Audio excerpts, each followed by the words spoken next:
दूसरा अध्याय। हिरण्याक्ष का वध होने पर हिरण्यकशिपु का अपनी माता और कुटुंबियों को समझाना। नारद जी ने कहा, युधिष्ठिर, जब भगवान ने वाराह अवतार धारण करके हिरण्याक्ष को मार डाला, तब भाई के इस प्रकार मारे जाने पर हिरण्यकशिपु रोष से जल भुन गया और शोक से संतप्त हो उठा। वह क्रोध से कांपता हुआ अपने दांतों से बार बार होठ चबाने लगा। क्रोध में दहकती हुई आंखों की आग के धुएं से धूमिल हुए आकाश की ओर देखता हुआ वह कहने लगा। उस समय विकराल दाढ़ों, आग उगलने वाली उग्र दृष्टि और चढ़ी हुई भौहों के कारण उसका मुंह देखा न जाता था। भरी सभा में त्रिशूल उठाकर उसने द्विमूर्धा, त्र्यक्ष, शंबर, शतबाहु, हयग्रीव, नमूची, पाक, इलवल, विप्रचित्ति, पुलोमा और शकुन आदि को संबोधन करके कहा, दैत्यों और दानवों, तुम सब लोग मेरी बात सुनो और उसके बाद जैसा मैं कहता हूं वैसा करो। तुम्हें यह ज्ञात है कि मेरे क्षुद्र शत्रुओं ने मेरे परम प्यारे और हितैषी भाई को विष्णु से मरवा डाला है।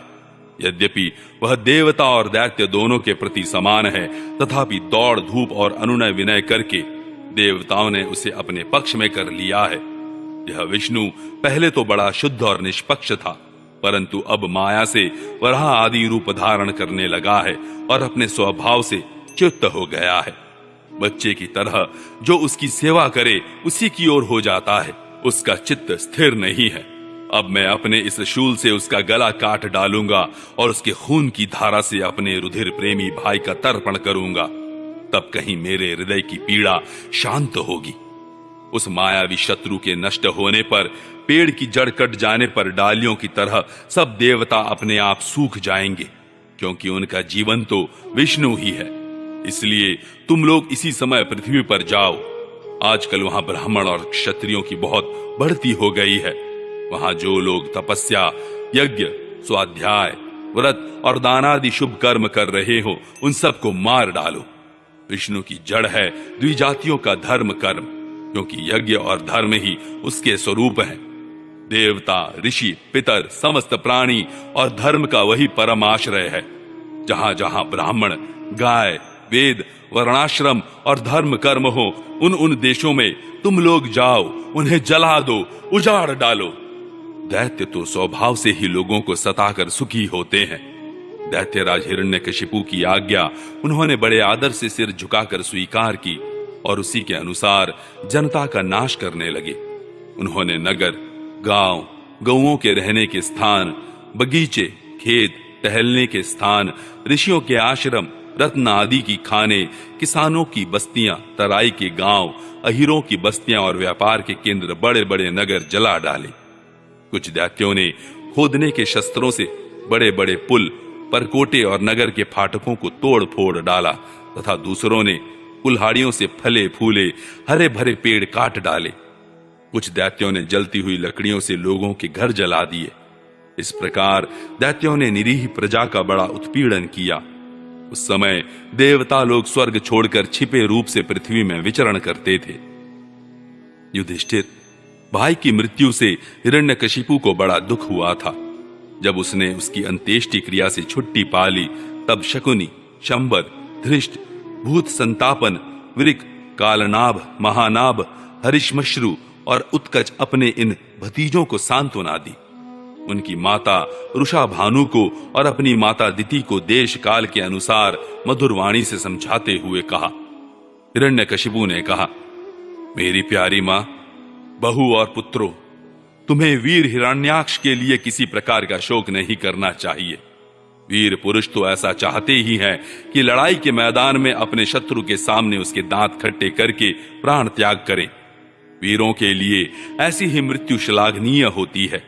देवी, जैसे प्याऊ पर बहुत से लोग इकट्ठे हो जाते हैं, परंतु उनका मिलना जुलना थोड़ी देर के लिए ही होता है, वैसे ही अपने कर्मों के फेर से दैववश जीव भी मिलते और बिछुड़ते हैं। वास्तव में आत्मा नित्य, अविनाशी, शुद्ध, सर्वगत, सर्वज्ञ और देह इंद्रिय आदि से पृथक है। वह अपनी अविद्या से ही देह आदि की सृष्टि करके भोगों के साधन सूक्ष्म शरीर को स्वीकार करता है। जैसे हिलते हुए पानी के साथ उसमें प्रतिबिंबित होने वाले वृक्ष भी हिलते से जान पड़ते हैं और घुमाई जाती हुई आंख के साथ सारी पृथ्वी ही घूमती सी दिखाई देती है।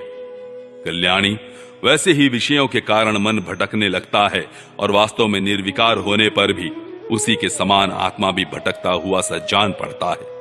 उसका स्थूल और सूक्ष्म शरीरों से कोई भी संबंध नहीं है, फिर भी वह संबंधी सा जान पड़ता है। सब प्रकार से शरीर रहित आत्मा को शरीर समझ लेना, यही तो अज्ञान है। इसी से प्रिय अथवा अप्रिय वस्तुओं का मिलना और बिछुड़ना होता है। इसी से कर्मों के साथ संबंध हो जाने के कारण संसार में भटकना पड़ता है। जन्म, मृत्यु, अनेकों प्रकार के शोक, अविवेक, चिंता और विवेक की विस्मृति, सबका कारण यह अज्ञान ही है। इस विषय में महात्मा लोग एक प्राचीन इतिहास कहा करते हैं। वह इतिहास मरे हुए मनुष्य के संबंधियों के साथ यमराज की बातचीत है। तुम लोग ध्यान से उसे सुनो। उशीनर देश में एक बड़ा यशस्वी राजा था। उसका नाम था सुयज्ञ। लड़ाई में शत्रुओं ने उसे मार डाला। उस समय उसके भाई बंधु उसे घेर कर बैठ गए। उसका जड़ायु कवच छिन्न भिन्न हो गया था। गहने और मालाएं तहस नहस हो गई थी। बाणों की मार से कलेजा फट गया था। शरीर खून से लथपथ था। बाल बिखर गए थे, आंखें धस गई थी। क्रोध के मारे दांतों से उसके होठ दबे हुए थे। कमल के समान मुख धूल से ढक गया था। युद्ध में उसके शस्त्र और बाहें कट गई थी।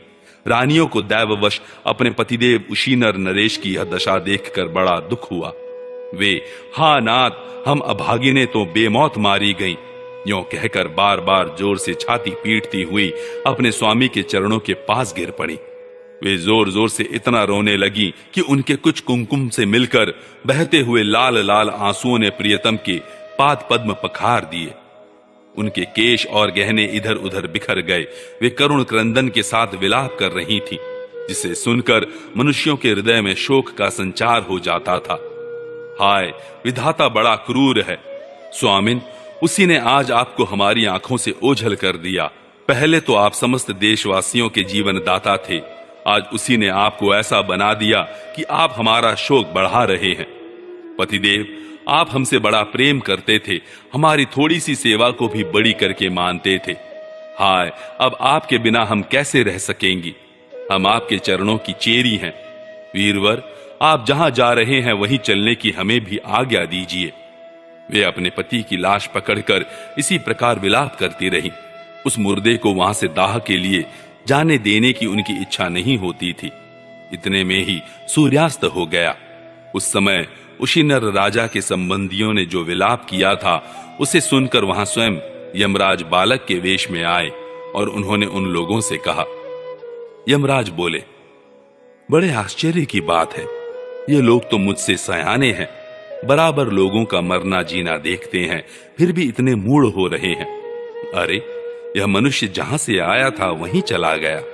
इन लोगों को भी एक न एक दिन वहीं जाना है, फिर झूठ मूठ ये लोग इतना शोक क्यों करते हैं? हम तो तुमसे लाख गुने अच्छे हैं, परम धन्य हैं, क्योंकि हमारे माँ बाप ने हमें छोड़ दिया है। हमारे शरीर में पर्याप्त बल भी नहीं है, फिर भी हमें कोई चिंता नहीं है। भेड़िए आदि हिंसक जंतु हमारा बाल भी बांका नहीं कर पाते। जिसने गर्भ में रक्षा की थी, वही इस जीवन में भी हमारी रक्षा करता रहता है। देवियों, जो अविनाशी ईश्वर अपनी मौज से इस जगत को बनाता है, रखता है और बिगाड़ देता है, उस प्रभु का यह एक खिलौना मात्र है। वह इस चराचर जगत को दंड या पुरस्कार देने में समर्थ है। भाग्य अनुकूल हो तो रास्ते में गिरी हुई वस्तु भी ज्यों की त्यों पड़ी रहती है, परंतु भाग्य के प्रतिकूल होने पर घर के भीतर तिजोरी में रखी हुई वस्तु भी खो जाती है। जीव बिना किसी सहारे के दैव की दया दृष्टि से जंगल में भी बहुत दिनों तक जीवित रहता है, परंतु दैव के विपरीत होने पर घर में सुरक्षित रहने पर भी मर जाता है। रानियों, सभी प्राणियों की मृत्यु अपने पूर्व जन्मों की कर्म वासना के अनुसार समय पर होती है और उसी के अनुसार उनका जन्म भी होता है, परंतु आत्मा शरीर से अत्यंत भिन्न है, इसलिए वह उसमें रहने पर भी उसके जन्म मृत्यु आदि धर्मों से अछूता ही रहता है। जैसे मनुष्य अपने मकान को अपने से अलग और मिट्टी का समझता है, वैसे ही यह शरीर भी अलग और मिट्टी का है। मोहवश वह इसे अपना समझ बैठता है। जैसे बुलबुले आदि पानी के विकार, घड़े आदि मिट्टी के विकार और गहने आदि स्वर्ण के विकार समय पर बनते हैं, रूपांतरित होते हैं तथा नष्ट हो जाते हैं, वैसे ही इन्हीं तीनों के विकार से बना हुआ यह शरीर भी समय पर बन बिगड़ जाता है। जैसे काठ में रहने वाली व्यापक अग्नि स्पष्ट ही उससे अलग है, जैसे देह में रहने पर भी वायु का उससे कोई संबंध नहीं है, जैसे आकाश सब जगह एक सा रहने पर भी किसी के दोष गुण से लिप्त नहीं होता, वैसे ही समस्त देह इंद्रियों में रहने वाला और उनका आश्रय आत्मा भी उनसे अलग और निर्लिप्त है। मूर्खो, जिसके लिए तुम सब शोक कर रहे हो, वह सुयज्ञ नाम का शरीर तो तुम्हारे सामने पड़ा है। तुम लोग इसी को देखते थे।